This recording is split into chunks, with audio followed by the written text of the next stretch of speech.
bok, bing, bok, bam. Is that? What the hell is that? Who played that? Is that James Vanderbeek? No, that's the guy from. Is that Dawson's Creek? Where's that from? Oh, yo, I have mine somewhere. I don't know where it's at, but I have it somewhere still. Yeah, the little sticky hand thing fell off. I thought that was confused. We did the Viceland thing at Comic-Con. That's not Diplo.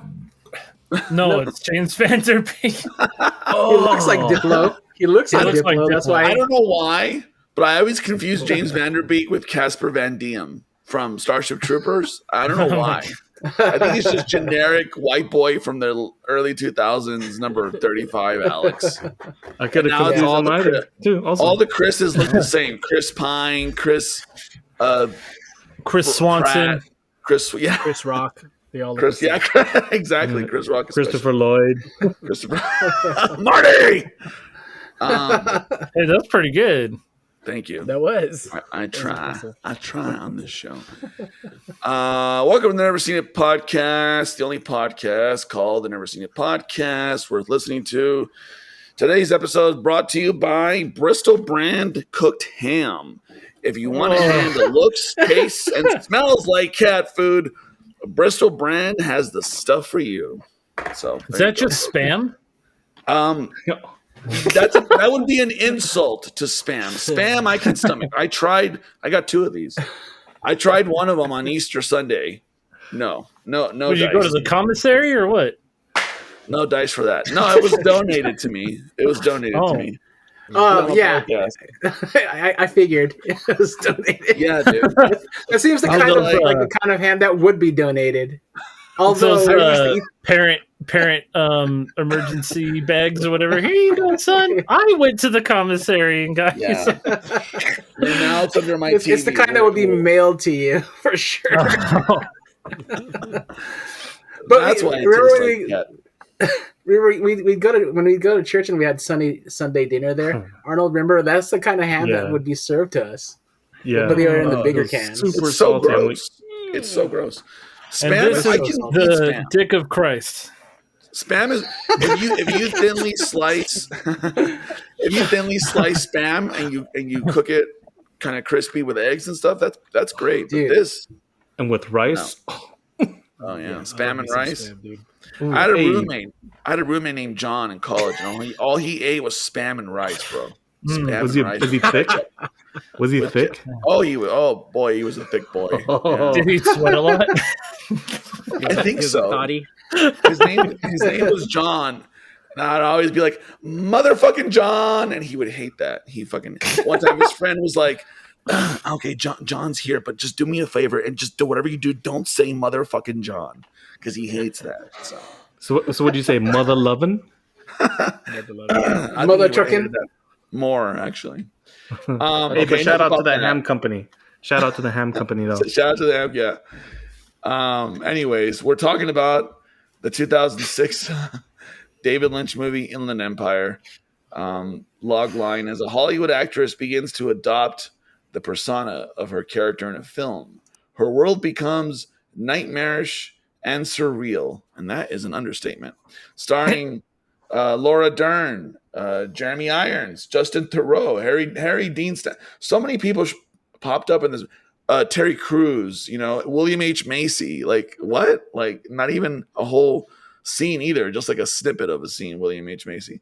But yeah, that's the 2006 film Inland Empire, directed by the great late David Lynch. This was his last official feature film. I don't know if you guys know that, because everything he did after that was like side projects. He never did a feature film after this.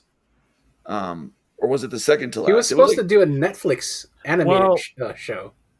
It was second to last, but I don't think we count Twin Peaks. The show, right? Because that's already an established thing. So I think as far as like original screenplay and scripts, it was Inland Empire. Yeah, that's so interesting because, I was in college in 2006. And it's just crazy to think. I mean, that was so long ago, and this was literally the last movie he made, the last like a feature film that he made. But yeah, so I don't even know how we unpack this movie. This was a fever dream of a movie, which I think is to be expected by David Lynch, right? Like I feel like all his movies are fever dreams. I've only ever seen Eraserhead and Mulholland Drive. By the way, who picked this movie? Who was you, dude. That was me. Your choice. You picked it. Hey, Adrian, who picked this movie? Hey, did you pick this movie? I did pick this movie. Why'd you pick this movie? Because, idiot, it's interesting. No, I don't know. I picked this movie because of all the movies you could have chosen, in his his filmography. See, he died, and I wanted to watch more David Lynch stuff because I've already seen Mulholland Drive. I've already seen, like I said, Eraserhead. I thought Inland Empire, because we're from the Inland Empire. I know I am, at least. I thought, I am for sure. This was your first time watching it, Adrian? It was my first time watching it, and I thought it was going to be set in the desert in Riverside, maybe San Bernardino, somewhere. That's what I thought too. As it turns out, he only called it that because he thought it sounded cool. Because Laura Dern was like talking to David Lynch, and she was like, "Oh, I have family in the Inland Empire. Oh, Inland Empire. I'm going to call it that. The movie is called Inland Empire." For real? Well, this is also part of the LA trilogy. So his LA trilogy. So Mulholland Drive, Lost Highway, Mulholland Drive, and then Inland Empire. Is the third in the trilogy. So is that like 9 hours of movies or what? Well, I mean, close to it. Close to it, I'm sure. Right, maybe a minute or two off. But what a movie. I mean, I don't even know. I mean, like I said, so I picked it because I wanted to watch more David Lynch stuff. It was my first time watching it. Who else? You know what? Let's do the opposite. Who here has seen it? Okay, Justin. so let's start with you because you've already seen it. Did you do a rewatch or are you going off memory? Justin? I did a rewatch. I had to. It's been a long time since I watched it, and I was like, "Oh yeah, this is probably why I didn't go back to watch it again." Not that I hated it, because I love this movie a lot actually, but I just forget how fucking long it is, dude. And there are some moments where I'm like, "Okay, well, this scene is happening, so I'm going to spend the time doing some research on what I just seen." And so it gave me enough leeway to kind of be like, okay, well, I'm kind of listening and watching, but I'm going to Google what the hell this means, because I don't recall understanding really. So there's a few things that while I was watching the movie, I just kind of pulled up my phone and just did some research, because there was a lot of not I don't want to say empty space in the movie, but there's a lot of really long drawn out scenes, but it's also a David Lynch thing where it's he even says in a video where he's directing and he's like, who gives a fuck how long a scene is? So that's his mentality. So I'm like, okay, let me just do something, and then when I walk back into it, I'm like, well, cool. I know just as much now as I did then. So, yeah. Well, what's cool. You know what's cool about it, though. How we talked about earlier off the show, how he used a Sony digital camcorder. Yeah. He liked it because the reason one of the reasons why he liked it was you could do 40-minute takes without stopping. And you don't have to worry about the cost of film or anything like that. So he was able to be very David Lynchian. The funny thing is that he chose what's called a prosumer camera. And at that time, there were professional grade HD digital cameras. I mean, Lucas was using them for Star Wars. Collateral, if you guys ever saw that, was shot on a high-end digital camera at the time. So it's funny to me that he chose the prosumer grade Sony PD-150 those are mini DV tapes. They're this big. I wonder if it's a cost saving thing. If you think about it, he's at the time he was this big name director who was known for being an auteur, making these grand films of his own art, right? That probably took a long time. He even said for the filming of this movie, he didn't go in. It was the first time he went into like filming a movie without a script. So he'd come up with an idea for the scene and he'd film it right away, which was the beauty of also like doing it such low budget with like a camera that style. And he could take his time with like the filming of it. And obviously all those actors were probably already living in LA. So if they needed to shoot, you know what I mean? Like it kind of makes sense. Well, on top of that, to add on to that is this movie was also, from what I read, was shot over the course of a couple of years as well. So it wasn't a short take. It was, a collection of shots over a couple of years, which is pretty crazy dedication. I can't think of another director that works like that or has worked like. I mean, who would come close? Maybe Alex, Jim Jarmusch, maybe. I mean, Jim Jarmusch, maybe, but even him, like, I feel like he comes with an idea and then he like does pre-production and then he has like a writing team, or like he writes the script and everything like that. And even that, it's like they come with an idea, whereas like, well, but this is actually the first time David Lynch had ever done that, where he came into the filming of a movie where he didn't have a script. But it makes sense that it took that long for 3 years. But David Lynch takes a while to like produce films in general. But so it kind of lent to the style even more for him to be even more David Lynchian, Yeah, and normally when you read about a movie that's shooting with an unfinished script, which does happen on big budget movies, Jurassic Park 3 is a famous example. Normally that's bad news bears for the movie. Yeah, and normally it's like, oh shit, this movie's going to be bad. But I feel like Lynch was one of the few people who could get away with it, because he really is that high level auteur of a filmmaker, But yeah, lots of interesting behind the scenes facts, which I'm sure we'll get into as we go. But I gotta go around the room and say like what set piece in this movie stands out to you guys the most? Arnold, let's go with you. What stood out to you of all the craziness in this movie? What was like the one moment or scene or whatever that you're like, oh fuck? Because I'm sure there was something. There were so many. It was really confusing. This took me like 4 days to watch. Fell almost as long as how he made the movie. I fell asleep or was struggling to stay awake during each time. I'll admit, Arnold, I did fall asleep a couple times too, and I had so you're not alone. But it was also really late, and I had a long day of work.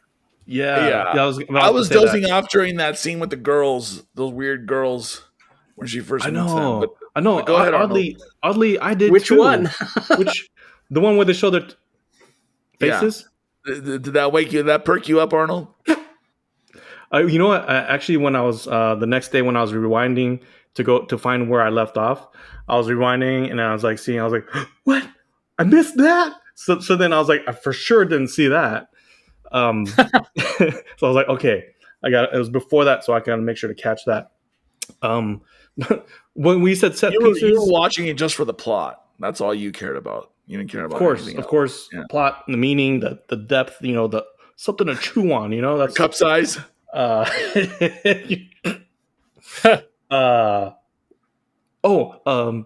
Okay. So one thought that I had, because I went into it not even Googling or reading about like what is this movie about. I thought it was about the Inland Empire, like where I live. And when I think of Inland Empire, it's like for people who are Breaking Bad fans, that Breaking Bad, it was about to be set in the Inland Empire, right? And what was popular about Breaking Bad was meth and everything, and but out here we have DHS, or Desert Hot Springs, which is like one of the meth capitals of the world. It's like it's the perfect place. Oh, perfect is not really a good word to associate with meth, but perfect meth. It's perfect if you're a meth dealer or a meth user.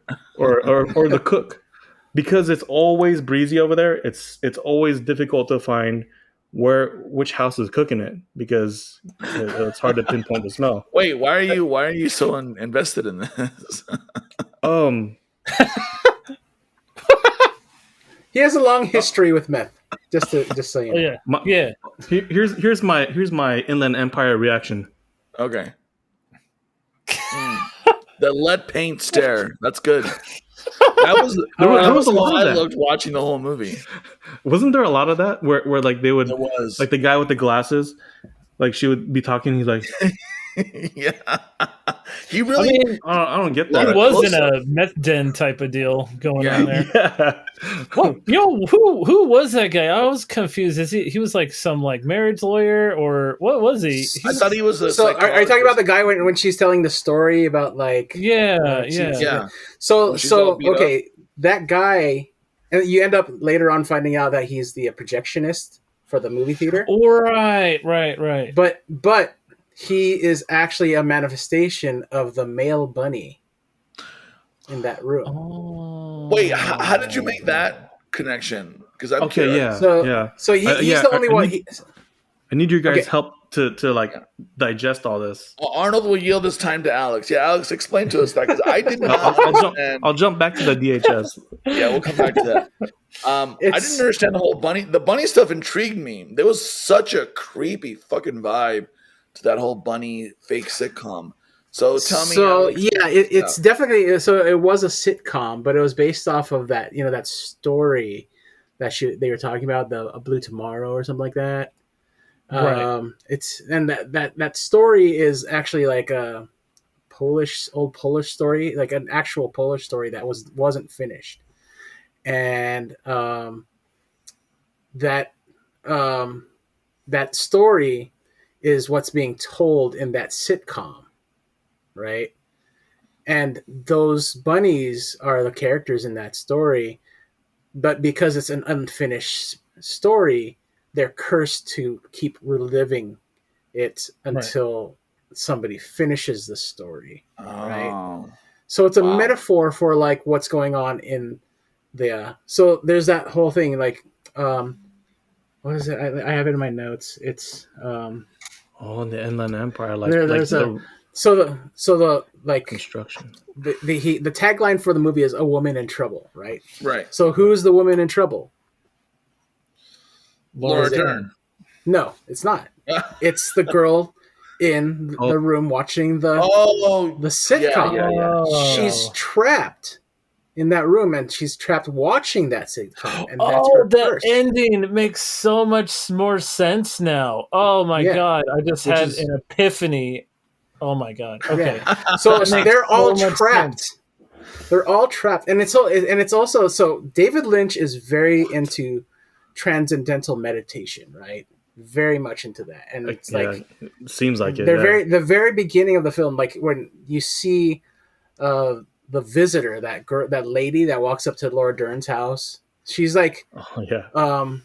like a messenger of sorts. I have to see. I'm just kind of like You're seeing, talking about like, the off old of- woman, The right? old lady, Yeah, right? Yeah. exactly, So- exactly. Fun fact, that's actually Laura Dern's mother in real life. Oh, really? Really? Yeah. Oh. They don't even I look could not get that. a little bit alike. Yeah. Yeah. That's so. I thought Yeah. the old lady from the beginning, because we see her again at the very end. I thought she was reminiscing about a lot of the events that took place earlier in the movie, and that she was the young girl trapped in the room watching the sitcom. So what it is like she's telling this story. It's like a microcosm of what the events that are about to come about in the film, right? But she's also talking about how to like make it through. She talks about like you're in the marketplace, you're lost in the marketplace, and that's in transcendental meditation. There's this idea of the Maharishi.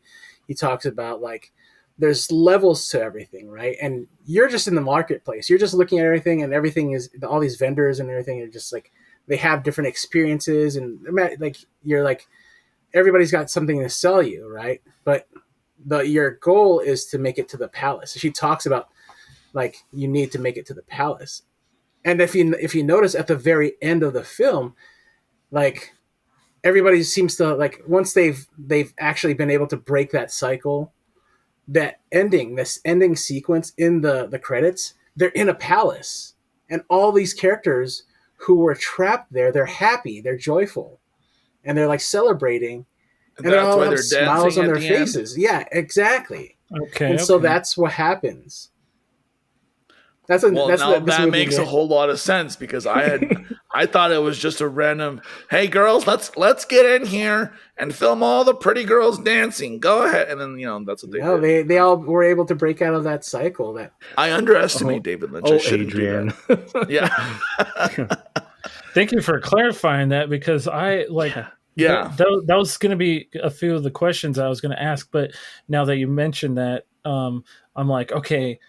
All of this makes sense. And I also wanted to point out really quick before we move on is that, okay, you know how you said that there's, all these, the trilogy, I guess, we have Lost Highway? Lost Highway, Mulholland Drive, and Inland Empire.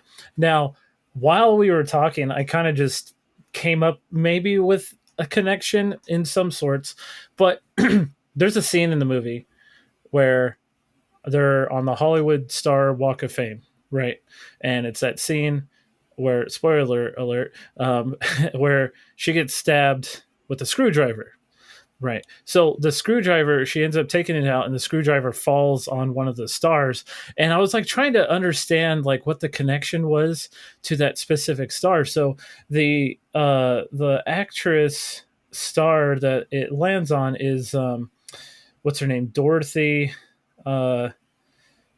Goodness gracious! I just like had it pulled up too. I was trying to see the name too. It was Dorothy. Maybe it was like Dorothy something. Dorothy Lamour. And so I didn't really. I was actually going to ask this question to you guys, see if like you guys knew. And I tried doing some research on it, and I just really couldn't pinpoint like why that was like so significant. And the only thing that I came up with on my research was that.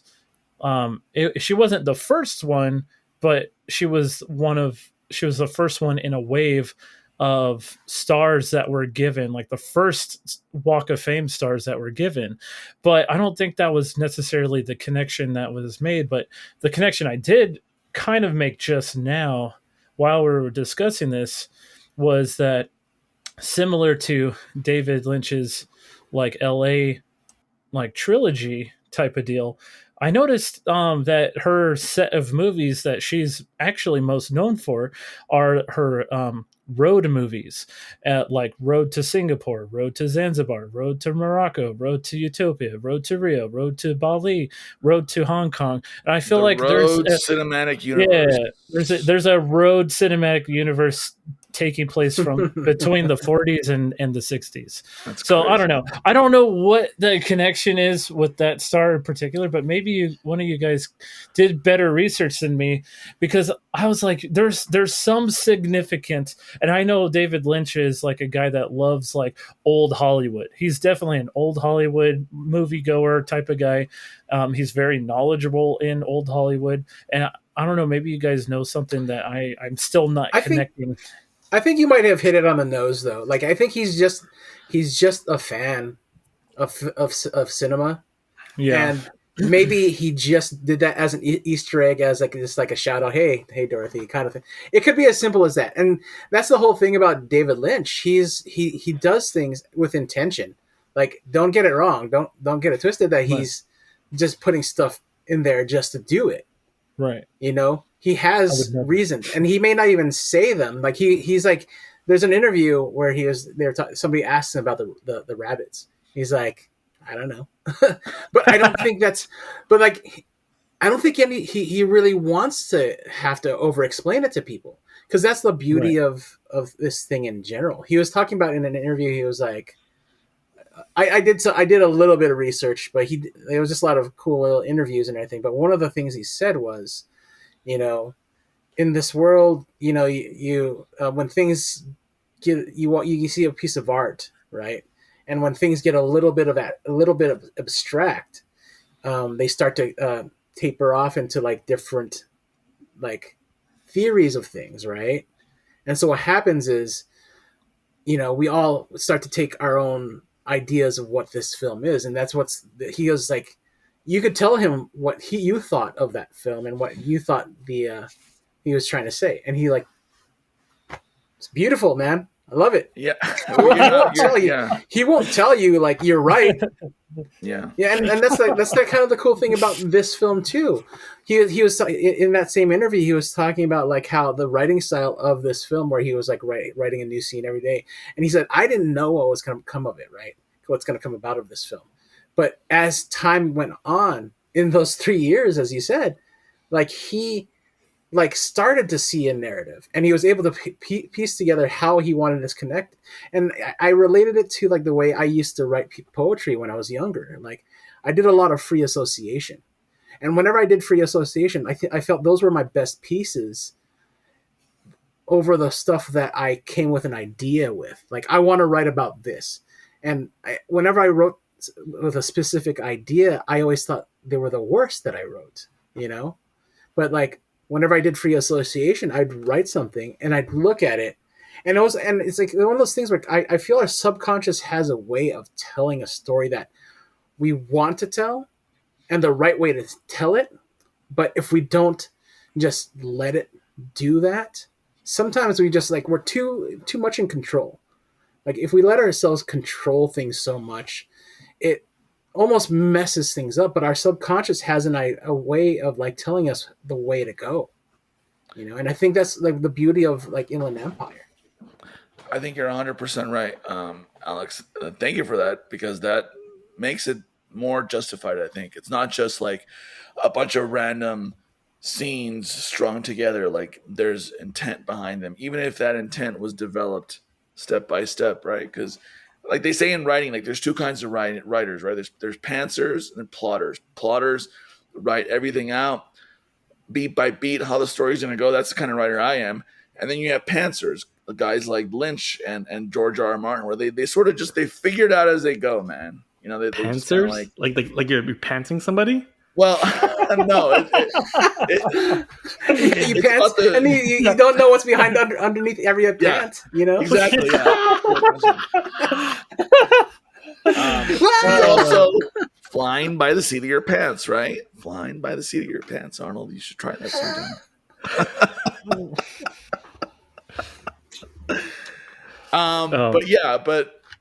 Well, I was going to say, I wanted to ask you guys, I'll ask the room, what was up with the girls, though? I didn't understand any of that with those girls that kept like sort of mocking her, kind of, or whatever.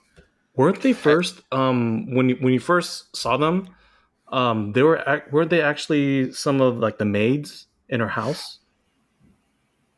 Because I don't think so. I didn't make that connection. I'm pretty sure, because I would never forget those baddies. You might be right. You might be right. But here's the thing. Go ahead, Justin. Go ahead. They weren't dressed like maids, that's for sure. Well, I don't know. I don't like that's something that now I'm like want to like watch specifically, like just the scenes with the maids and the ladies and stuff to see that connection. Because I don't know, that's an interesting theory, but I always saw them as like the women that that one actor, was it Justin Theroux's character, was just sleeping with a lot of women. And it was kind of like, oh, he's known for, because in the beginning they're like, oh, well, be good with this one or keep it in your pants. So I'm assuming those are just like the women he kind of just tossed aside after he got his way with them. They were probably women, like vulnerable women in Hollywood that he was taking advantage of when he was like working with them on sets and stuff like that. That's how I viewed them. That's so interesting. Yeah, it's kind of like Ghosts of Christmas Past type of deal. Right. Yeah, I'm just wondering what the hell the point of their whole, their whole plot was. I think they were more or less a visual warning more than anything. Like they know the path that she's going down. and that's how I interpret it, is that they're just a representation of a warning. They didn't necessarily stop her, because if they're just kind of like I said, so somewhat like a ghost type of thing, they're more of like there to warn her than to stop her, because they couldn't stop her. They tried warning her and they couldn't stop her from proceeding further.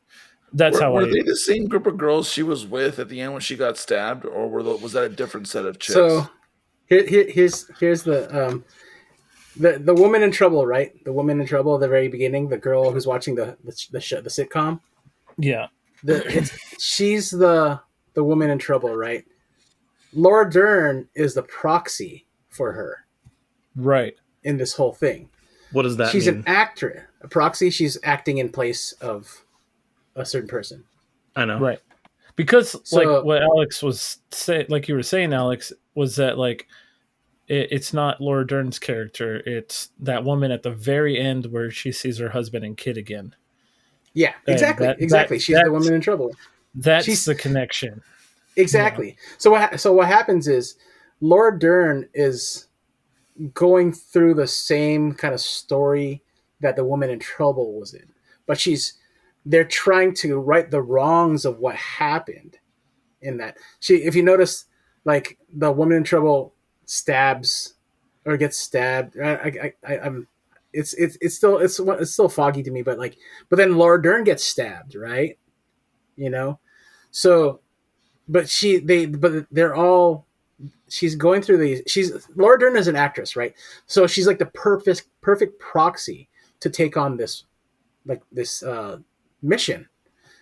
If you notice, like she starts to as she's going through this whole thing, and she's getting these messages from the woman in trouble. She's starting to blur the lines of actually what's really going on in the film that they're making. Like she was like, wow, this dialogue sounds like the like something straight from the script that we're writing, right? But she's like, wait, what? And then all of a sudden she's like, am I in real life? Is this really happening, or is this the film, or what's going on? You know? And so that's her kind of starting to make her way, like in that transcendental sort of way, like meditation sort of way, where she's like the woman in trouble is finally reaching her, you know, and like, hey, help me out. This like, if you can help me out, this stuff going on.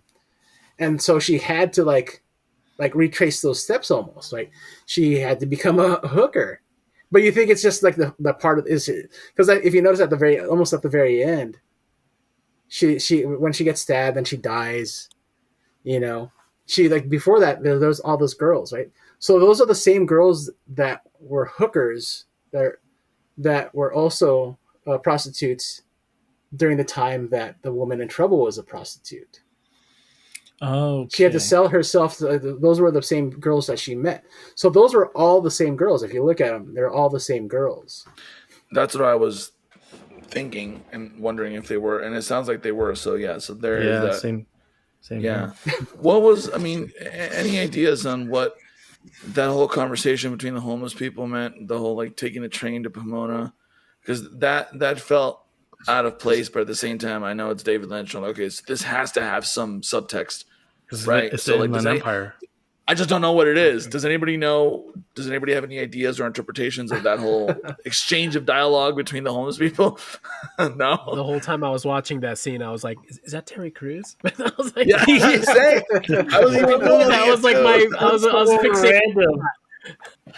I was Yeah. like, what? Yeah, that was super random. Was that pre White Chicks or No, I'm that not was sure. after White Chicks. Oh. White Chicks was like 2003. I looked that up. I was like, wait, That's was this funny. before he was famous? Little Terry Crews for you. And he hasn't aged one iota since 2006. He looks exactly the same. Like, that's crazy. Exactly. He got like more fit. Yeah. So I wasn't like when they were talking like about her sister and how she took the bus from there to Pomona. Like she started going into detail about her sister that wore a blonde wig right? And then Yeah. she talked about how she had like a hole like in her vagina or something like that. Yeah, Uh, Yeah. yeah. like Vagina wall. In the wall of her vagina. in the wall of her vagina, and Just to be that clear. she was turning tricks and stuff like that. So I don't know. Is that a reference to one of the girls? I don't. I- The whole I movie talked about holes, right? Like the silk with the hole, cigarette hole. what? that's right, There was that's a right. hole. There's a like that hole There's a on lot. fire that was in the corner where the rabbits were Yeah. at that one time. Yeah, there's The a lot of curtains all holes. have Oh, holes. yeah. Oh, the silk. Yeah, the silk It's cigarette definitely hole. all The cigarette- symbolic. I know Dern. this. Yeah, Is I it know a the silk is scene it a goes kind of rabbit like- hole? I mean, see, that's the great thing about this of David Lynch's stuff, man. It's like it's all up to interpretation, and I think Yeah. that's like I the way I see it is like that's where like the whole is how she, because if you remember, like there's that one scene where the girl who was like Justin Theroux's wife, right, who couldn't or Right. something like that. I can't remember. I can't remember the relationship, but she shows up at Laura Dern's house and she's wearing the watch that Oh. Laura Dern was supposed to wear to like be able Wait, to transcend. wasn't that a different actress? Because that's the mom in Step Brothers.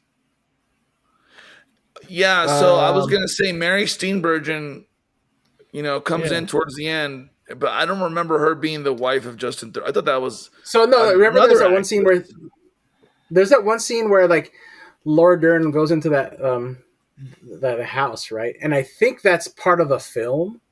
That was part of the film. the movie, Or within the you're movie. supposed to think it's part of the film, but It is, and then then that's the whole thing where it's like turns the lines are Yeah. the lines are kind of blurred between reality. and That's where she what's- realizes she's a part of the film that she's acting in. Yeah, she's like, Like "I she's love living it you, up. Billy. I love you, Billy."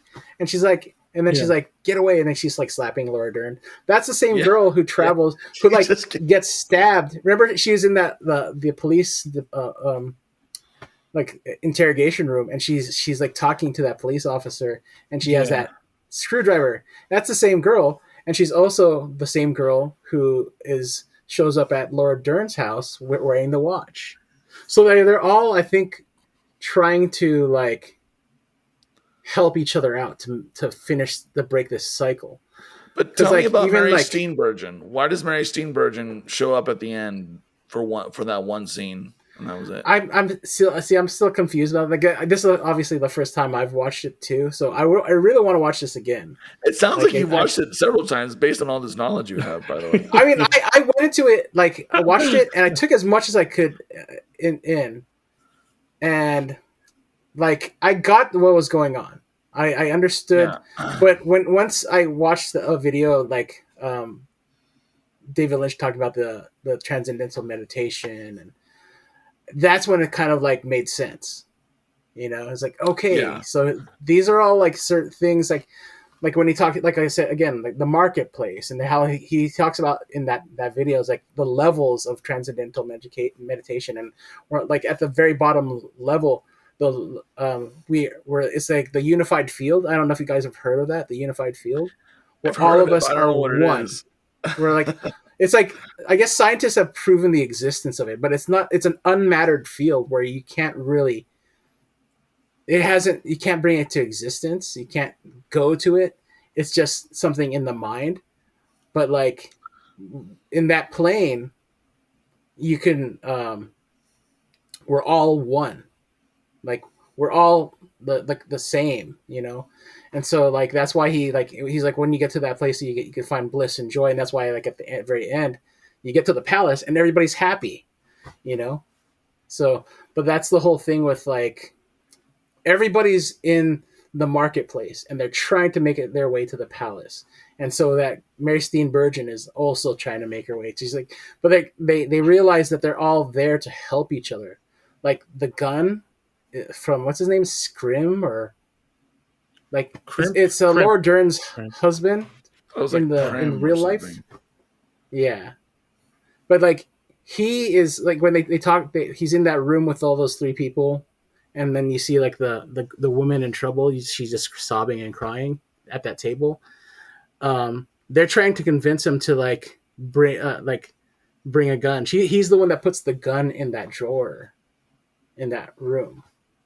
They're like, lead the horse to the water, and that's like what they're trying. Laura Dern is like the horse, and they're trying to lead her to the water to like help finish the story, to like break the cycle. Yeah, that's it's such a layered cake of storytelling, isn't it? Because Yeah. I didn't catch any of that. but hearing I you explain didn't really catch it. Like I said, I had to watch a video, and that's one of those things where it's like, okay, you get into the mindset of like the director, and that's when you really start to understand where he's trying to come from. I think this movie was for him. You know what I mean? Like everything he's wanted to do, he kind of threw into this film, and it was very deep. Totally. A lot of respect for isn't David that Lynch. Isn't that how you should approach art? Always do it for yourself first. Ideally, right? Yeah, 100%. But I feel like he had like so much more control in this film. I mean, he always does, right? But like, I don't know. Like he attacked this film like so freely, like you said. Like it's like the way he filmed it and the way he just kind of built on it as it went along. I don't know. It was yeah. But you're right. That is how you should approach art. Yeah, 100%. he didn't compromise his vision. I was just reading a fun fact that he refused to cut it down for distribution reasons and all that, and like also the fact that he didn't really have a marketing budget, so he hung out in the middle of Hollywood Square or whatever, and with the cow and a sign to promote the movie. That was his Oscar. What is like the Oscar campaign? He would have done numbers on TikTok if it had been around back then. Oh my God. Like, people would have loved that shit. Are you kidding? Isn't there an extended version of this film too that ran like 30 minutes longer? Really? I'm pretty sure I saw that somewhere. I doubt it. It wouldn't surprise me. I swear I read it where there was a 3 hour 17-minute version of this somewhere. I didn't dig into that, but I mean, Yeah. but here's the thing: like being David Lynch, being the person he is, the kind of director is. Do you think he'd like director's cut? No, this director's cut is the original cut. That's how I want it. You know? Yeah, I think that's why it was hard for him to do the Dune movie, because he really had to work within the confines of like the studio system, and I think that was tough for him because he doesn't operate that way. And notice how he never really did a big IP. Actually, that's the only IP movie he ever did was Dune. And I think like they wanted him to direct one of the Star Wars movies back in that era too, and he's like, "No, I'm not gonna." Damn! Imagine a David I can't Lynch even Star Wars imagine. movie. It'd be interesting, Man. Yeah. But like Alex said, like But that's what art is supposed to be. It's supposed to like artists should make stuff for themselves, and then hopefully people like it, and then that's it, right? But that's true under connection, capitalism, though. you can't do that though, Yeah. right? You have to That's true to make connection, art though, like- for the masses. What's that? Yeah, but that's true connection, though. When you make a piece of art that is first and foremost for you, and then somebody connects with you with that way, with your art that way. I mean, I'm sure Justin, like when you did the chalk art, the chalk art walk, right? That was completely 100% you. I saw that piece that you made, and like there's no like there's influence. I saw some influence, but it's not like you were trying to like do a mashup or like some sort of like, you know, like a piece for like with like Captain America or Daredevil or whatever. You did something that was 100% you. So when people were walking through checking out your art, they saw your piece and were like, and the people who like really appreciate it and like loved it were probably like, damn, I get this guy, you know? Yeah. And that's true connection. Yeah. I just thought of something, you know, that kind of relates to that. Like, well, with cooking, one of my clients, they wanted a pasta dish, and I was like, okay, yeah, I'll do it with beef, and I know they don't like spicy, so I was like mild Italian sausage. But then a lot of times they'll be like, oh, we'll provide the beef and we'll provide the sausage. So I'm like, okay, great. I told them mild Italian sausage, but then every time I would mention sausage, they would get Jimmy Dean breakfast sausage. Oh. Oh. And then I was like, No, I go there to cook Jimmy it, and I'm like, Dean. oh, they don't listen I'm to this podcast, do they? nah. What a terrible decision that is. no name. Well, see, that's when you know that you don't really understand food. Yeah, but you know, I tried it, and Carla had it, and she was like, oh, it's not bad, pretty good. I was gonna say, but maybe they But that's Jimmy also, Dean. but that's more of the opposite though, Arnold. That's like working within the confines of like to appease an audience. You're not really using true connection with the people. it's like You're David not Lynch showing your doing own Dune. personality. He didn't have that much control. Yeah, exactly. Yeah, that's what made me think about it. Yeah. But then, like, you know, if they were to just let me do it the way I would, Trust the chef, as they it always would've- say. Trust. it would have been like Inland Empire. I'm glad to know that Exactly. Arnold would never make ceviche with hot dogs, by the way. Thank you for that. You're a true cook. So good, so good. Nathan's. No, Don't knock it till you try it.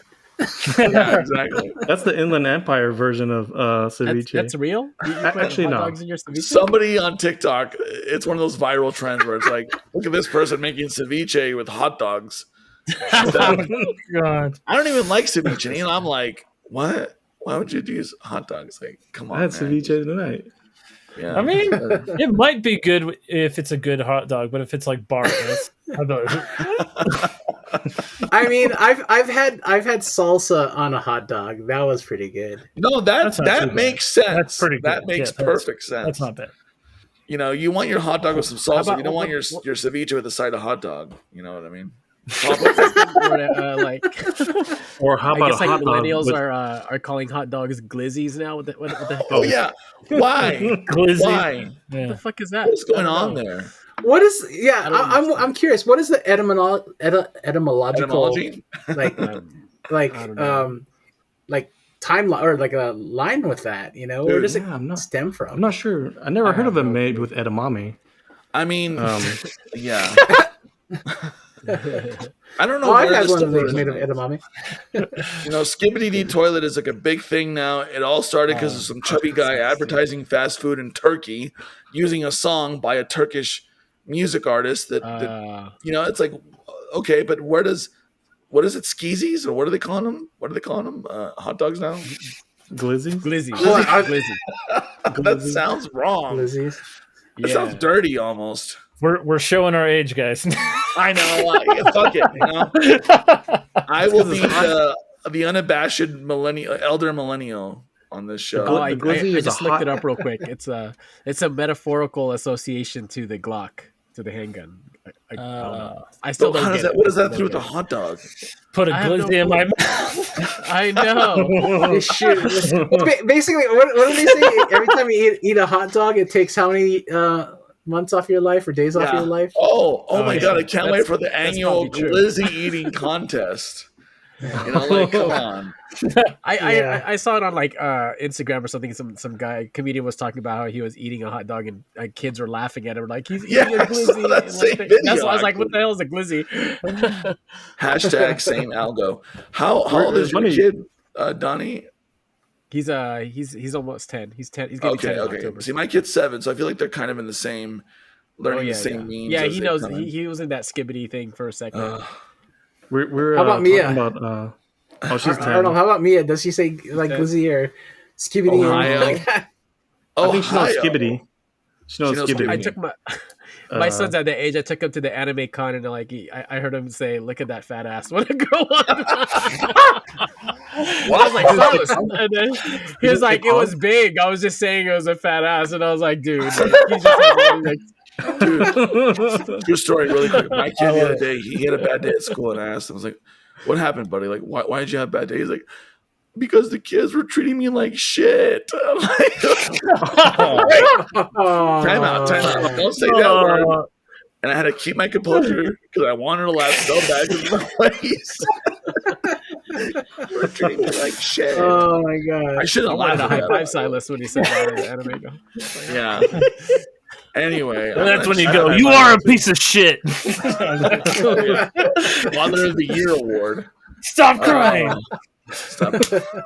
Here's a glizzy. Shut up. Here's a yeah. Have all the glizzies you want, and all the skibbies you want. You want to go to Costco and get a glizzy? I did that today because we were talking about hot dogs at work. So I picked Glizzy up for like 6 hot $2.50. dogs. Yeah. And one Hebrew glizzy, please. and they did not scan my card at the cafe. But No, the whole reason why we were talking about it is because they're like, it all started with, I don't know, they made some sort of joke, and then they're like, okay, how do you eat a hot dog? And I was like, oh, easy. I was like, like this, like that, and like, like that, or sometimes like, Yeah. if you want, and then they're like, I hold like a piece of corn. For those of you listening, Arnold is making some very suggestive gestures right just now. eating, If just you eating a can- If you glizzy. can eat a hot dog in one bite, I guess you're called a glizzy gladiator. That's You know what I do? I just cut out the middleman and I just shove it up my ass. yeah. You'll get the proteins a lot faster in your system that way, Justin. Yeah, so good exactly. job. Yeah. Yeah, Thanks. good job. Yeah. You shove it in I and like then you those poop it out footlongs immediately. especially. Yeah. On the I'm a backside, I'm a mustard only kind of guy, by the way. same. Only That's a a spicy shit. only a Lynch movie could spark this kind of conversation, by the way. But, Yeah, right. I'm not The gonna benefit do- about I was gonna say the benefit about taking the hot dog that way, you won't have hot dog breath. That's true. You'll have hot dog farts though. Yeah. But then it'll just be one, and then you're Oh done. yeah, there's one. Yeah, I've seen. it'll come out the same That's way it went back probably in. By right. the way, it's it keeps its structure. Okay. Didn't anyways, in Requiem for a Dream? In Requiem for a Dream, they use a hot dog at the end. ass to ass. That's what I remember from that I forgot movie. that movie. Oh, such a Good. probably do that You should. movie. You should. You should be able to forget that one Yeah. because I haven't. I've never haven't forgotten that scene. No, never forget. Yeah. I know I've watched it at least like 3 or 4 times. I know But- it's pretty, but I didn't bring it out for air. I did watch it back in the day. Jennifer Connelly, man. Oh She my still gosh. got it, but she especially had it back then. Oh, All right, guys. no, Jennifer O'Connell. I feel like we've said what we want to say. Donnie, I feel bad. I hope I didn't mean to skip you necessarily, but did you have any No, thoughts? I didn't have. I was just here to kind of observe. Like I was so lost in that movie, dude. And I tried to watch an interpretation film of it, and I fell asleep to that shit too. So it just didn't work for me. Nice. All right, no, that's fair. Before we get to final thoughts, which we'll do as quickly as we can, I just want to read a couple quick popular reviews of this from Letterboxd. The first one, question mark. That's it. The second one, and that's a top review, mind you. The second one, I feel like David Lynch is directing my life because nothing makes any fucking sense. And this is a gem right here. Lynch on frequent collaborator Dean Hurley in the DVD special features. I really don't like Dean as a person, but he's a fantastic sound man. So there you go. That's it. That's really the top. That's the top 3 reviews on Letterboxd. Speaking of Letterboxd, we're on Letterboxd. I'm on Letterboxd. Boots Too Big. Follow me on Letterboxd and Hey, keep up you with are? what we're watching. Me too. What's up? Me too. I'm on Letterboxd. Me too. We're all on Oh, Letterboxd. well, I'm on Letterboxd. I didn't know you guys were Everyone's on. on, and you get a Letterboxd. Hey! You get a Letterboxd. Somebody guys. made a letterbox for me. Who did that? Hey, Oh, for I real? Yeah, I just discovered and it. I rated your favorite movie of all time, Barney the movie. Yeah. What about what? Yeah, You know me. You know me so well. I know. I had to, man. I feel like Barbed Alex, wire. you could actually come up with a super in-depth take on all the symbolism and stuff in the Barney movie. I feel like if anyone could do it, it would be you. Like you'd be like, well, the color purple represents the oppression of the dinosaur and blah blah blah. You know what I mean? Like, No, purple represents royalty. Maybe, I take that as a challenge. Maybe I will watch it. By the way, there is a Barney movie out there. Just oh, I know. Oh yeah, I've seen it.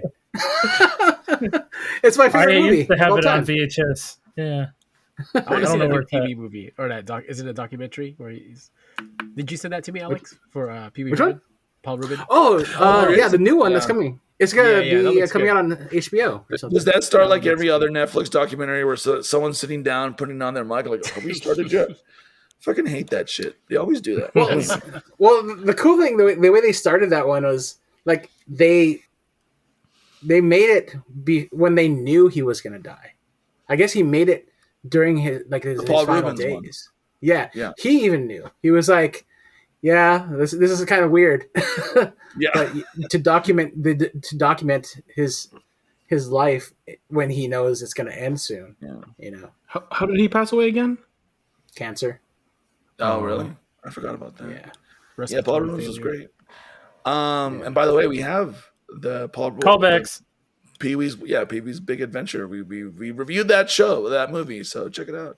It's one of our episodes, one of our back catalog. Speaking of back catalog and episodes, let's go around. Let's do a quick final reviews of this movie. Arnold, I'll start with you. What's your quick final thoughts and where can people find you? Oh yeah.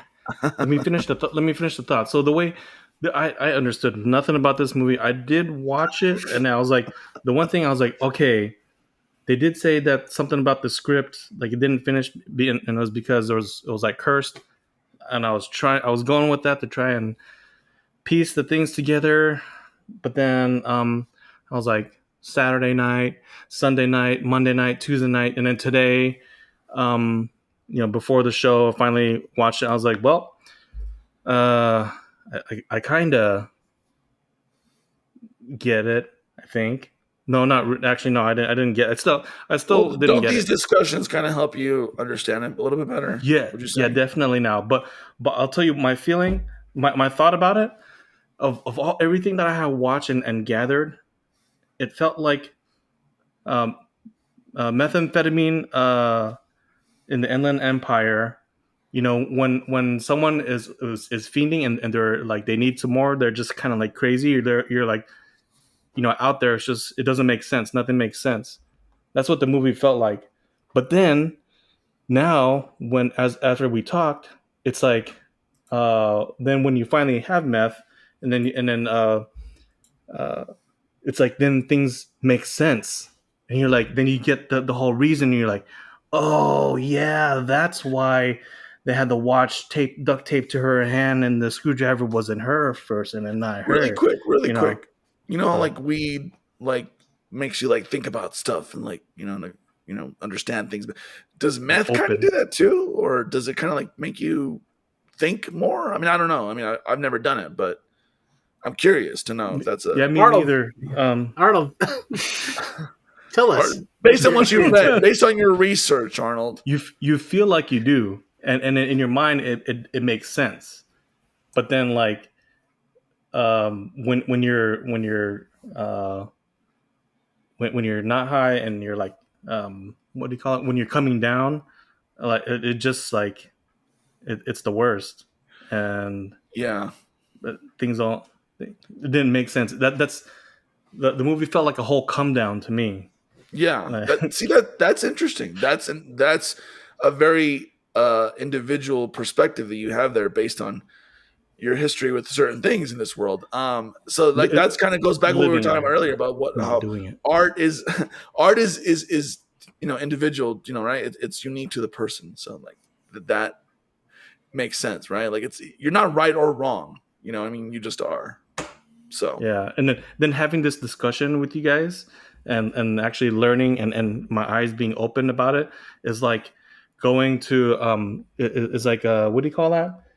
An intervention or like you have people like good friends who want to get you back on the right path, and then things start to make sense, and you don't need that stuff, and look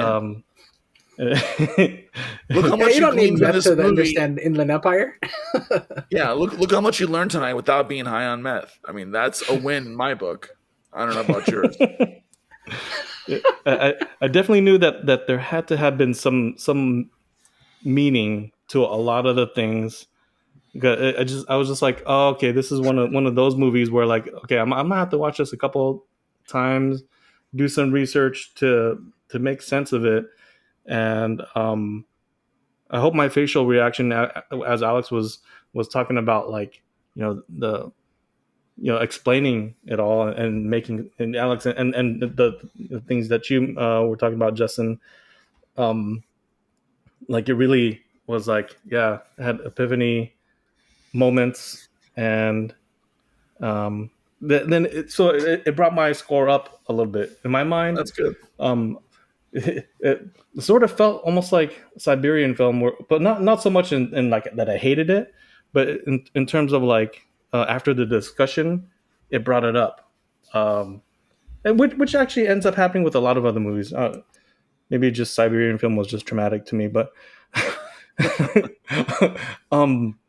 but my score, my Z rating, I give it like a 12 out of 10. Wow. 12 out of 10. because like my wife, she was upstairs working, doing some crafts, and then She's like, what the fuck are you watching? she's like, is that a scary movie? And then I woke up, I was like, no, it's a porn. like, get out of here. so many times where she would like yell something, and she's like, are you done with the movie? And she must have done like throughout this past week, like 6 hours of crafting while I tried to watch this 3-hour movie. And the last 50 minutes, she wasn't even here. So yeah, 12 out of 10. Okay, no. Okay, that's kind of offensive. That's your Z rating. Yeah. I fell asleep a lot during. But I would say I was gonna give it like a 1.5, but I give it like a 2.5 letterbox rating. It might go up if I were to watch it again and just like pick up a little bit more on the little Easter eggs or jewels, or I don't know what you call it in the film industry. Gems. Gems. Glizzies. Glizzies. I like that. How many glizzies do you give this movie? Yeah, I might tell you more later. Hit me up on my socials. Arnie We'll Kalego. do NSIP After Dark with Arnold Kalego. Awesome. So sorry, what was plug your stuff again? Oh, Arnie Kalego on all the socials. You find me on there doing my thing. Nice. Holla. Well, thank you for that, Arnold. You really are a good cook, but I see the stuff you make. I'm like, God damn it! I wish Arnold lived next door. I just eat you think so, man? I think I suck, man. No, it looks delicious. Yes. I don't think it sucks. It looks really good. Well, hey, you have a paying client that's like willing to give you money to make them food. So I think you're doing something right. You know what I mean? With Jimmy Dean sausage. With Jimmy Dean, yeah. See, the Jimmy Dean sausage is like the Sony DV10 that David Lynch worked with to make this movie. You know what I mean? Think of it that way. Gives it that gritty art feel. Yeah, the Jimmy Dean is your DV150, Arnold. Just think of it like that, Arnold, I've seen worse cooks who are making a lot of money. So you're doing something right. Yeah. You want to fail upwards, not downwards. You know what I'm saying? So, yeah. Not that you're saying, not saying that you're a bad cook, Arnold. Because you're no. Like I said, it looks delicious. I mean, I thought I suck. You like that Kendrick Lamar song, "Humble"? You know what I mean? You're very humble about it. All right. Well, no, thanks for that, Arnold. Yeah, Alex, let's go to you. Any final thoughts and your rating, and where can people find you? Okay. So, just a couple of quotes that I really stood out to me. There's let me see. I love this one. If you're looking for shock value, I suggest you look in the mirror. Got him. That was pretty hilarious. Yeah, I love that one. That was such a good line. Another one that kind of stood out to me was people. It was Laura Dern. People don't change over time; they reveal. And I thought that was like such an interesting quote. Like I was like, I mean, I kind of agree and I kind of don't agree. There was like one of those things where like, I feel people do change over time if they allow themselves, they open themselves up to it. But they also like, people do reveal themselves in time to themselves, to others. And sometimes that's like that revelation is like an awakening for themselves. And I feel like that's kind of like what this movie is about. It's like over time in this film, you're like watching it, and they reveal clues of like who David Lynch is and who these characters are, and it's um, anybody in the world, like if you're open to it, you could like really you could start to see what they're about, their story is about. You just kind of sometimes there's this. I have this friend who went to like college, and he had like he took a course. It was like he was a lit major, and I can't remember the writer, but it was this writer who's like really prolific, but he's like also very complex. And it was like, yeah, he's like, yeah, this is a textbook that helps you understand what this writer wrote, right? And it's like, so you can't just read the book and understand it. You have to read a textbook to understand that book. And to me, that kind of felt so odd and like really like didn't make sense. But I think about it now, and it's like, no, that's kind of good because you're looking at other people's interpretations. And I think that's what like the like Inland Empire is. Like everybody has a different interpretation of what, like you could go on YouTube, and that's what I did. Like one of the first things I did, like, hey, what are people's interpretations of this?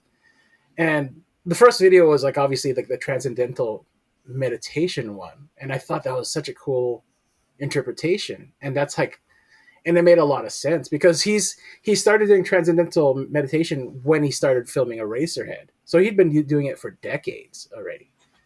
And you know, and it was just one of those things where the theories, I've yet to watch any other videos. I only saw that one, but the theories of this I'm sure are numerous, like on what these interpretations are. Like even like in that video I watched, they were like, there's a guy who was in the audience. He was like, when I first when I first started watching this movie, I found this very incomprehensible, you know.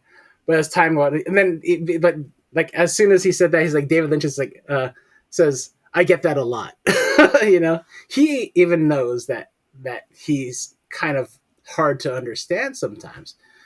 But I feel like that's the beauty of like art in general. Like this epitomizes like art and art critique and art appreciation, because like we could go in so many different ways with what this means, and you could go with no way at all and like and think this is garbage, and then David Lynch will be like, okay, that's cool with me too, because he didn't make it for you, he made it for himself, you know. And like yeah, like this is just one of those films that brings me back to why I appreciate film in the first place. You know, like we can take so many meanings out of certain things, but the meaning that means the most is the one that you come away with it. You know, like I think about this joke that Mitch Hedberg did. Like, he was telling this joke. He's like, you know, when people take a song and they have like a completely different meaning to it, and he's like, like say they're singing, you hear the song like "We Are the World," he's like, "We are the world, we are the children," and he's like, "Remember that song, girl? When I fucked you in the pet cemetery." And I was like, it's like that. Like everybody has a different meaning to like certain art, and that's fine. Like Stephen King would like a word. But yeah, for me, this movie is 4. I love this film, and I'm definitely going to watch it again. And I definitely need to go back and watch Lost Highway. I remember watching that only once, and like a lot of people, it came out at a time when I was really young, and I was like, I don't get this. I like David Lynch, but it seemed like those last 3 films he made just more and more became Lynchian. You know. And Is Kevin Bacon in Lost Highway? I can't remember. I Hmm. can't remember. I know Patricia Arquette was in there, and it had a really killer soundtrack. Patricia Arquette is enough reason to watch that. I think 'cause she's Oh great. yeah, she was that in that era of like between True Romance and Lost Highway, where she was just like a hot babe, like just like super like I don't know. Yeah, I love I still love her. I think she's a cutie. she's great in Severance. You haven't seen that? Oh dude, she's amazing. I just don't need to watch season 2. But yeah, you can find me on all the socials, Daily Dares.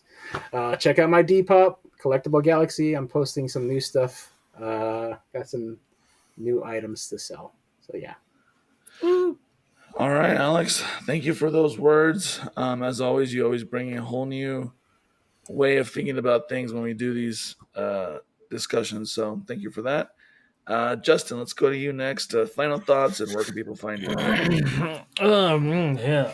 Well, what can I say? It was a movie. I enjoyed this film. I felt like, very David Lynch, very long. I think one of my there's like a few scenes in the movie that really stood out to me, like at the beginning where it was like she was like warning her, and she's like, "Oh, you're gonna be sitting there tomorrow or whatever," and then she goes like, "And there's going to be a brutal murder," and I was I kind of forgot about how the murder happened, but getting stabbed with a screwdriver, and it wasn't just any screwdriver, it was like that flathead screwdriver. I feel like that, I don't know if that's like necessarily a brutal murder, but it definitely would suck to get stabbed by one of those for I think sure. so. I think it would suck to Yeah. get stabbed by anything. But yeah. Wasn't Yeah. it rusty too? Wasn't it rusty It screwdriver? Now looked a she has to little go get a rusty. tetanus shot. You know, Yeah. It looked God very damn it. dirty. Right. That was interesting. And then I think the key point of the movie where it all kind of took off for me was when she is kind of repeating the things that happened from the get-go when they were like doing the table read. And then they like turn around and was like, "Who's that back there?" And then they go looking for her, and it's actually like Laura Dern's character, and she's like running away. I think at that The moment in payoff time to that was really good. yeah, I feel like that was a moment where I'm like, okay, this is something I can get behind, because that beginning was, like you said, it was a bit much, a bit drawn out, and I think once it hit that point is when I'm like, okay, I see where the path of this movie is going, and I'm pretty invested. So I think it was easy for me from that moment on to kind of like invest myself into the rest of the movie and be like, okay, here we go again. Now I understand why like I liked it the first time. Because I was a little concerned. I'm like, did I really like this movie when I first watched it? I had that in my mind for a bit. I'm like, man, I don't remember it being like this, but like I remember the movie, but I didn't remember how long it was, and I think that was something that kind of like downgraded a star for me. Was just like, oof, it's a little bit of a trudge to get through at some points, but it picks up. And I appreciate the design behind it. I appreciate the stylistic choice. I mean, it may have been like budgetary, a budgetary thing, but I also feel like him choosing to film it in that way was definitely, although budgeted, it was a stylistic choice, and I felt like it really gave the film personality. I don't know if you guys notice it because we didn't talk too much about it, but the sound design is fucking amazing. Like not even like the music. The music choices were great and all, but the sound design was insane. Like the scene with the rabbits, and it sounds like the place is on fire. I'm like, where's this fire coming from? And then like scenes later, the scenes with the rabbit, and then like the burning hole coming through the ceiling and everything. I'm like, oh, okay. So this is just kind of like, this is happening in the middle of the actions of her twisting the cigarette through the silk, and then like that all made sense. It all came together. I'm like, the sound kind of in a way made the movie make a lot more sense as well, just based on like what was happening around it, like whether it was the laugh track and the going on in the background, whether it was the fire sounds in the background, or even like the TV static, where it kind of made it feel like um, you were just it was like an intense staticky, like almost dreadful kind of sound design that made it into a psychological thriller, which I think this is. Well, most David Lynch movies are like psychological thrillers, but I feel like the sound design gave it more of a horror aspect to it with just that alone. And then breaking it up with like some familiar tunes here and there.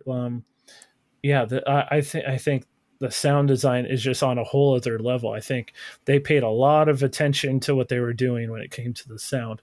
The set designs are insane. The lighting, the use of like Twin Peaks callbacks of like um, the red curtains, things like that, using like the deep reds and the very light tonal blues, really setting the mood. So I think again, like this whole movie is just one big thought out stylistic choice. I don't think there was no um, moment where there wasn't like a real how do I say, like you can tell as far as like the writing and scripting goes, is like, yeah, you can kind of tell that he kind of was just building off of that, but he had a plan and an idea for how it looked, sounded, and felt. um, whether the story wrapped its arms around it or not, those were the key things in this whole film. uh, I really like that discussing it tonight um, made me kind of open my eyes a little bit more on things that I didn't even know, even from the first time of watching it or second time watching it. Alex pointed out a lot of really cool things that I didn't really think about or notice, even with the light research I did.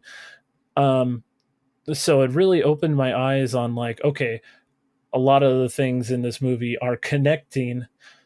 uh, I'm having trouble with these puzzle pieces, to be honest. But with your guys' help, I was able to put them together a little bit better, at least when it comes to interpreting what this film means to me. And I think I have a better idea of what this movie means. But with that being said, I enjoyed it. Um, I I hate to say this. I don't want like David Lynch's ghost coming up and strangling me over it, but it's like, maybe just maybe you can cut it down just a little bit. Maybe just a little bit. I think there's some room to cut certain things down. Please don't kill me, but god damn, dude, I think it could be broken down just a little bit. I mean, it's his vision. I get it. Go for it. Do your thing, man. More power to you. But as a moviegoer that loves to consume film, sometimes maybe just taking a little bit out would help a little bit. But hey, who am I? I'm not the director of this movie. Anyway, I'm gonna give a rating. I was gonna give it a lower rating. I'm not even gonna lie. My original rating was gonna be like 2.5, but I think after discussing it tonight and just kind of having an aha moment on a lot of things that we discussed, I've bumped it up to 3.5 out of 5. That's my rating. Wonderful movie. I think Laura Dern carries this whole thing on her back. Big time, which is also probably why she's in most of his movies. So, anyway, you can find me on social media, Shibs a Zombie. Find me on Instagram. You can go to my link there and you can see all the other stuff that I do. And that's my rating. All right, thank you for that, Justin. Really appreciate it. Yeah, let's go to you now, Donnie. What are your final thoughts, and where can people find you? Yeah. Wow. Just from the beginning, I think I wasn't really like it was hard for me to follow. And I like movies that are difficult or kind of like a challenge, like Everything Everywhere All at Once, Inception. Like I like those type of movies, but this one I just wasn't. It just didn't. I was disconnected, I think, and it could have been my. I had a headache at the time, so maybe that had to do with it as well. Like I wasn't really like focus, but I fell asleep a couple times. I tried to rewatch it, but I just couldn't get into it. But with that being said, I mean, it's a very artsy film. It was, as Alex pointed out numerous times during the podcast, like there's intention behind everything, and I do appreciate that. It's really good. I'm sure if I watched it again, I'd appreciate it more. But it just didn't connect with me, and that's okay, right? Some movies connect with people, some don't. So that's just how it is. And I think at the end of the day, it's like if this is your first introduction to like a David Lynch film, as somebody who's never watched them before, I think it would be like, oh, I don't think I could do any of his films, but that would be like the wrong approach, right? Like this is just like one of his like the most harder films to follow. But if don't get discouraged from watching other David Lynch movies, because there's some really good ones out there. But for those diehard Lynch mobbers, they're gonna love this for sure. But yeah, overall, my rating. Z rating, I give it a 10 out of 10. I fell asleep a couple times. It is what it is. Rewatchability for me, I don't know if you know what, I would probably rewatch it. I kind of want to watch this movie like high and see what would happen or see how I interpret it. Like I think that would be kind of cool. I did that with Eternal Sunshine for a Spotless Mind, and I it completely like I liked it even more after I saw it like that. So it might be one of those films, right? I got to do that. Overall score, I would give it a 2 out of 5.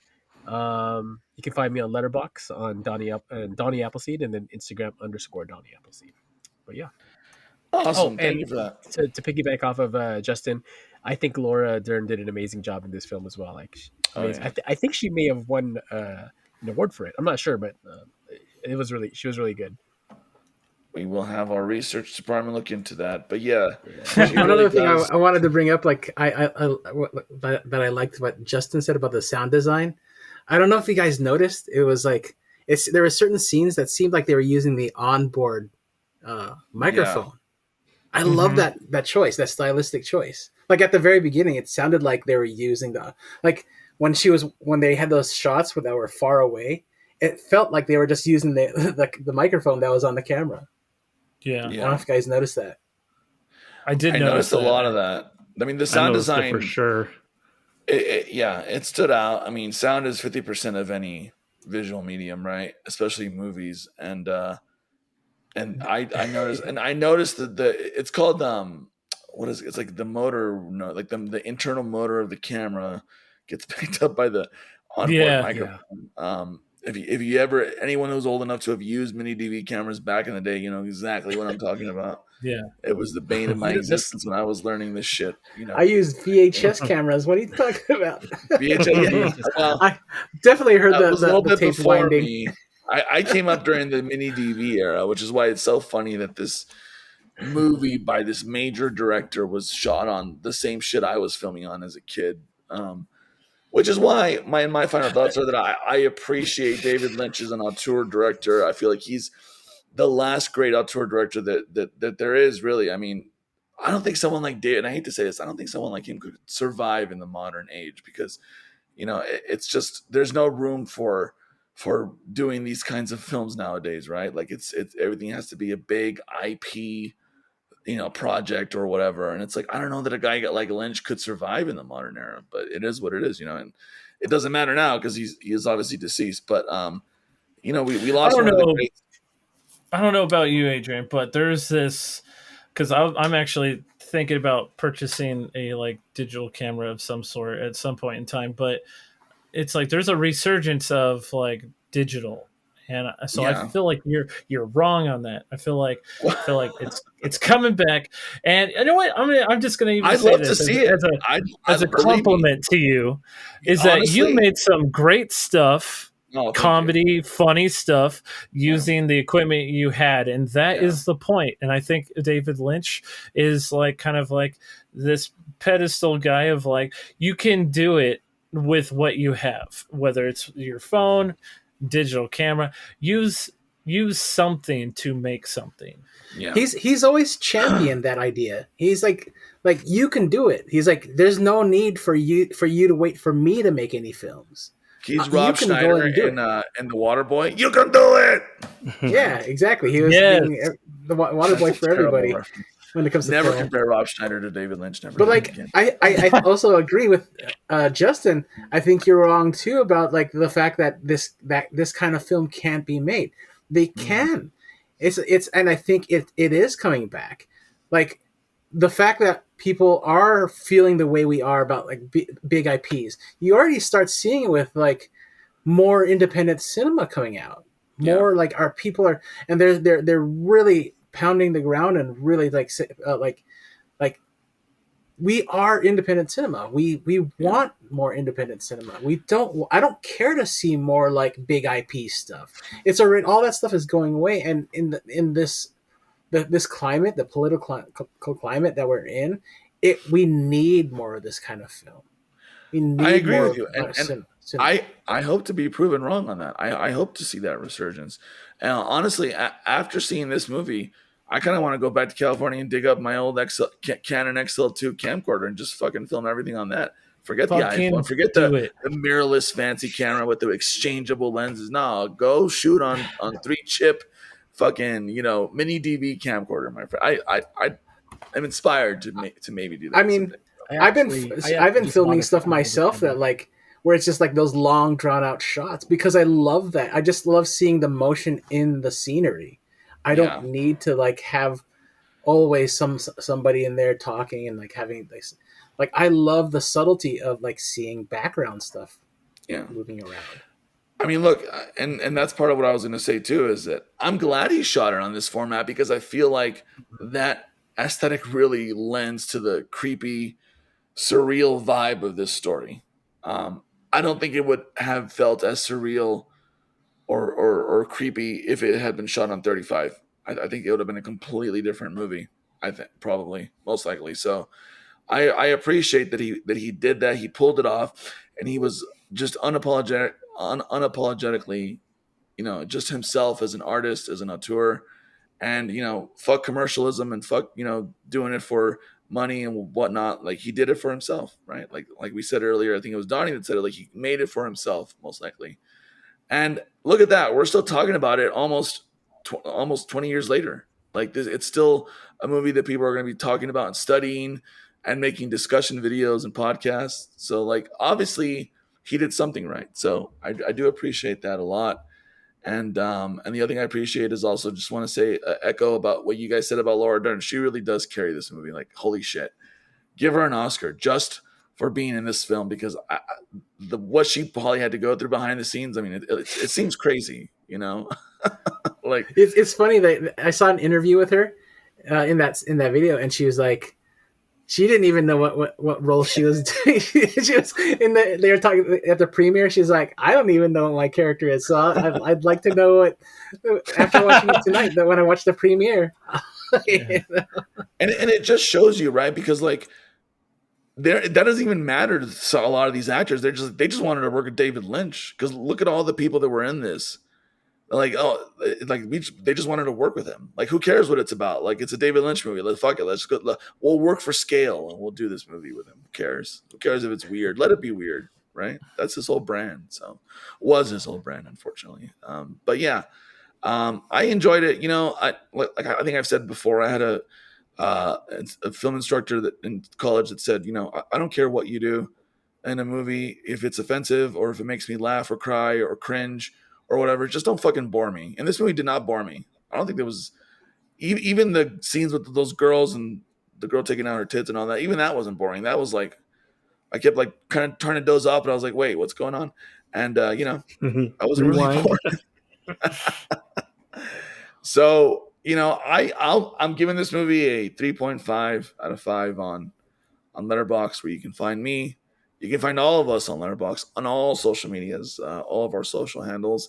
And of course, you can find the show on Never Seen It Podcast, neverseenitpodcast.com, Instagram, TikTok. We're everywhere, fellas. There's nowhere we can't be found. And, leave us a comment, leave us a review. Have you seen David Lynch? Have you seen David Lynch's Inland Empire? What's your favorite Lynch movie? And by the way, this makes you want to rewatch Mulholland Drive. And Donnie, I think you should give Eraserhead a chance. Eraserhead is like his first movie. It's fucking weird. You think this movie's weird? Go watch Eraserhead, dude. That movie's that's something. That's something else, man. Like, I personally love Eraserhead. Oh, that movie's amazing. That's so one cool. of those movies that will stick with you after you've watched it. You're gonna be like, check that out. What the fuck? What? Well, the girl on the thing and the weird baby and the blah blah. Yeah. Is Arnold Schwarzenegger in that one? No. Oh. It's funny. The first interesting though. I don't it's know funny. about the same thing. Sorry. The first David Lynch movie I ever saw was The Elephant Man, and I watched it. I think I watched it in elementary school, which is so weird to me that the first David Lynch movie I watched was in elementary school, and that like watching that film kind of scarred. Sorry, go ahead. I was just gonna say that film like scarred me a little when terrified me like the way they. But it also kind of taught me like the whole like that othering idea. Like he's not inhuman. Like obviously he's like, I'm not an animal, I'm a human being. That whole thing, that line stood out to me, and I was like, man, that's so impactful at a young age. And I was like, damn. What was it? Elephantitis Man? Yeah. Elephant Man. Oh, yeah. Elephant Man's good too. Yeah. Yeah. No, that movie didn't. That movie, the movies that fucked me up were the Chucky movies as a kid and that Never-Ending Story, where that fucking horse dies in the water. Like, goddamn, that fucked me up as a kid. Yes. Like, who's letting me watch this shit, dude? Like, come on. Artex, no. And this was before cable, Arachnophobia before streaming. Like, this shit was just airing over the air, like over the airwaves. Like, what? Yep. The one that stuck to me was The Land Before Time. Oh yeah, that one. Well, that one too. No, dude, Bambi. When the mom dies and shit. Arnold doesn't know anything about that. All the doggies in that. Yeah. And I have to say, this movie, doggy styles. This is a movie that Justin does not watch itself for you. You have to watch it. You actually have to watch it. Yeah. In order to understand it, yes. You were going to say something. Oh, I was just going to continue on with all the movies that potentially fucked me up as a kid. Oh yeah, It's mostly the animated features. I'm not gonna lie. Like Ferngully and the Last Rainforest, like that ending scene with that fucking smokestack guy. Yeah, that guy was scary as fuck. What's the one with the toaster? The toaster that one of the characters. The brave little toaster. Powder Toast Man. Yeah. Isn't there Powdered Toast Man? Oh, I know that reference. Arnold, I have a Powdered Toast Man I got from Comic-Con right up here, actually. That's cool. Love Ren and Stimpy. I know which one you're talking about. I didn't like it. Yeah, that brave little toaster. What's the scene? There's a scene where like a character dies or kills himself or nice. Powdered Toast Man. Was I there? Was I there when you bought that, Justin? I think I remember you buying it. That's why you were there. Yep, you were there. That's why millennials. That's why we're so fucking weird, because we grew up on fucking Ren and Stimpy and Rocko's Modern Life. Those shits are weird, dude. When you go back and rewatch them as an adult. Yeah. Rocko's Modern Life had some stuff in it. Dude. Man. I'm like, whoa. Dude, Ren and Stimpy. People like when you think about it, like people like point out like, oh, Eon Flux and Beavis and Butthead, but like that stuff, like it was just the simple things that seemed like normal cartoons, like that messed us up. Remember Rocko's Modern Life? Oh baby, oh baby, oh baby, oh baby, Mrs. Big Head Rocko. Oh, click. You turn the page and then you wash your hands, and then you turn the page and then you wash your hands. Nice. Anyway, okay, guys. Well, I think we did it. Never Seen It Podcast. We're everywhere. Just follow us, comment, leave us a review, subscribe, like, all that. We're omnipresent. We're all exactly. We're everywhere. Stalk us. You can't get rid of us unless it's our TikTok account, in which case you may, because you can't say anything on that platform anymore without getting a strike on your account. But that's the story for another day. Any final words from the gentleman? Maybe a question of the day. How about a question of the day? Yeah. What David Lynch movie do you recommend? Hit us up. Oh, okay. I thought you were okay. Yeah, let us You know. out there in the radio world. Yeah, in the radio world. Yeah. All right, guys. I love it.